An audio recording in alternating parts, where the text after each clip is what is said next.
Hello my friends! Happy to see you again in my studio. Today we'll talk about books, specifically art books.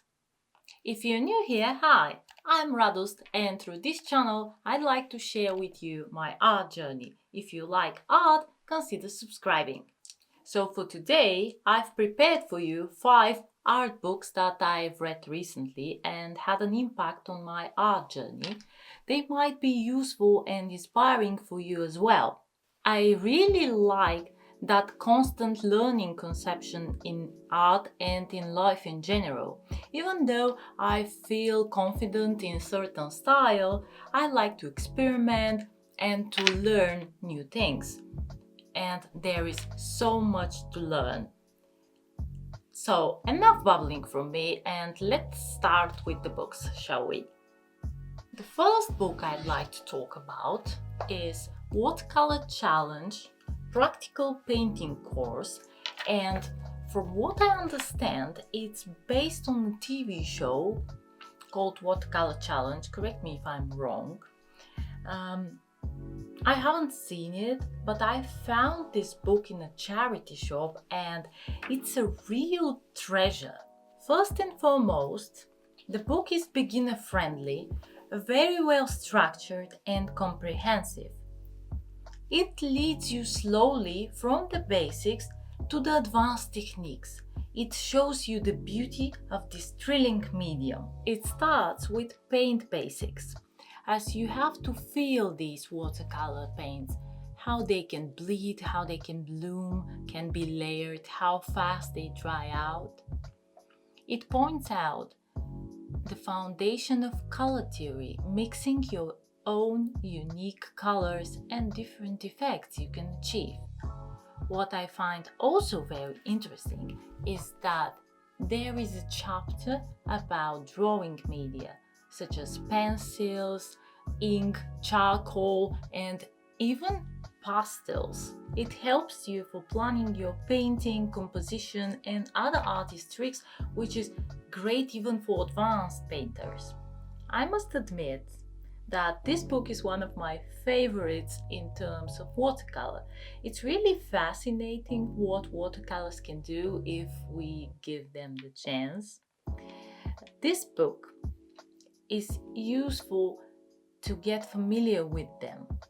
My advice is to read it all without trying any of the exercises, and when you get familiar with it, go to a specific section you'd like to explore and have fun. Let's jump to the next one, and it is Botanical Illustration Painting with Watercolors by Siriol Sherlock. Sorry if I mispronounced the name. No doubt artists were fascinated by plant life for centuries, from these who try to capture every single detail to those who play with color and shape. All of the artists are inspired by the beauty of the flora. The first chapter slowly introduces you to botanical art, how and when it actually started, shows you some famous artists and examples of their work, which for me was really inspiring. The second chapter prepares you what do you need to start botanical painting, materials and mental setup, which is really important. The next few chapters are dedicated to different plant studies, fruits, flowers, foliage, etc., combined with different tips, tricks and techniques. For me, it was really interesting to understand which technique is suitable for different plants. I've learned from my experience, if you want to achieve a realistic plant illustration, you need a lot of patience. It's really well explained what do you need with the wonderful color swatches, as you have to know your watercolor palette. The illustrations are amazing and also great for practice, as you don't have to struggle with the surroundings like shadows and specific lighting. If you want to include some leaves, flowers or berries into your art, or to focus specific on them, this could be very useful book. Although I'm not really sure it's for complete beginners. The next book is The Artist's Complete Book of Drawing, a step-by-step professional course by Barrington Barber. This is another beginner-friendly book which might help you into your art journey.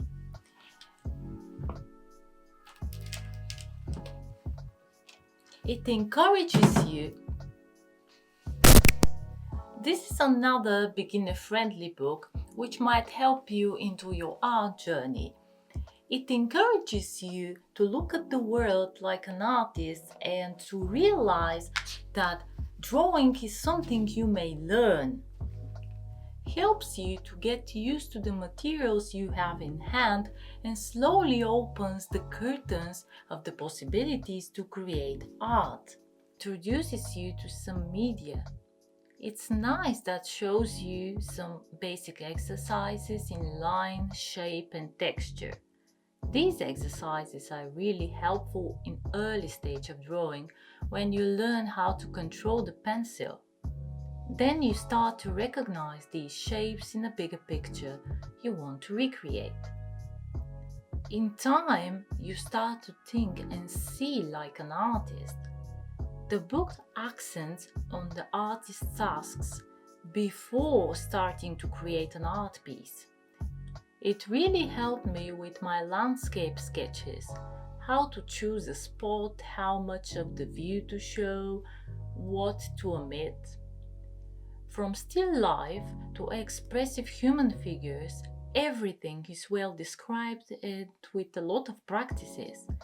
You can practice them with a fellow artist, which can be fun to discuss the techniques and approaches. A lot of attention is given on the composition for bigger projects, how to combine different elements, choose the right angle, if that is possible, challenge yourself with an unusual one.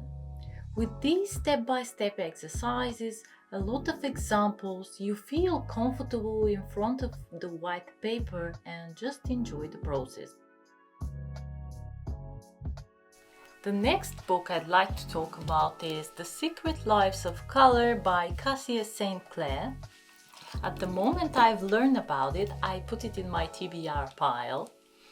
This book is a real gem in terms of inspiration and was full of surprises for me, deliciously readable, and changed the perspective we look at colors. It begins with a brief walk through science explaining the perception of colors.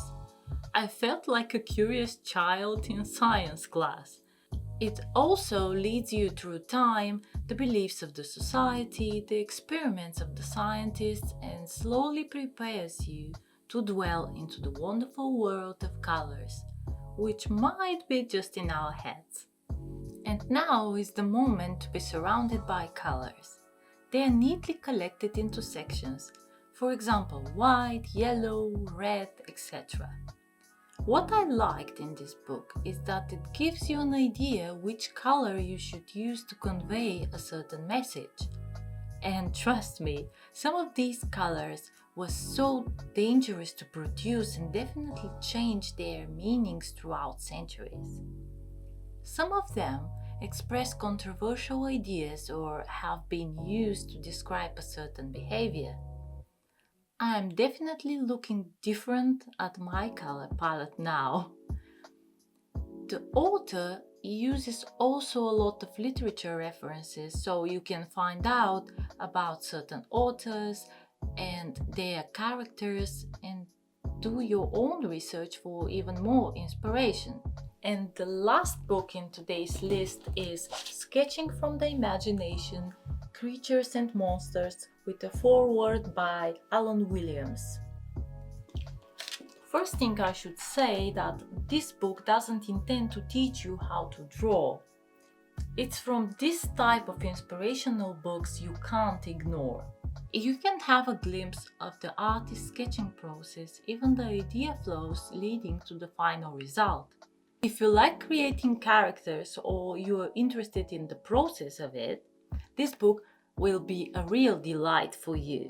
It is structured alphabetically, as for every artist there are a few pages presenting their art, but also shining some light on what's behind it.